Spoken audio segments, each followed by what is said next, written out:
This is your Bible Geeks Daily Download. See the miracles. Your day in court is here. You've already called your first witness, and the plaintiffs are beginning to question their character. What do you do now? Do you have another, more credible witness to defend you? Jesus said, "But the testimony which I have is greater than the testimony of John. For the works which the Father has given me to accomplish, the very works that I do, testify about me, that the Father has sent me."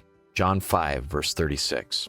Jesus knew there was a greater witness than John, his works. Rather than basing his defense solely on the credibility of a mere man, he bolsters John's existing statements with the works he had already been doing and would continue to do in their presence. But what are his works? After healing the lame man by the pool of Bethesda in John 5, verses 1 through 9, Jesus says, "For the Father loves the Son and shows him all things that he himself is doing. And the Father will show him greater works than these, so that you will marvel." John chapter 5, verse 20. He says that these works will cause them to marvel. And later on in John, he calls them the works which no one else did. John chapter 15, verse 24. Jesus is using the term works to refer to the miraculous deeds he was performing among them. Extraordinary events that only he could do in the name of the Father. They're also called signs and wonders throughout the Gospels. John records 7 of them to build our faith, including how he changed water to wine, walked on the water, and raised Lazarus from the dead. But what is the greatest work? The most impactful of all the miracles performed during Jesus' life was his incredible resurrection from the dead.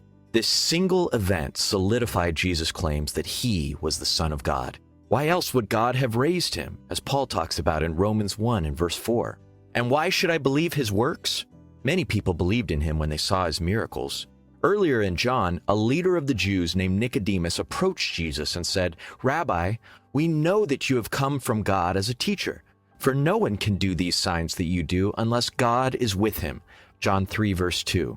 After Jesus restored the sight of the blind man, the man said, "If this man were not from God, he could do nothing." John 9, verse 33. After all, the Apostle John's main reason for including the miracles of Jesus in his gospel was to convince us of his authority. John 20, verses 30 and 31. Jesus displayed power over disease, nature, and even death itself. So do you believe that he is God's Son? Thanks for tuning in, and may the Lord bless you and keep you today. Shalom.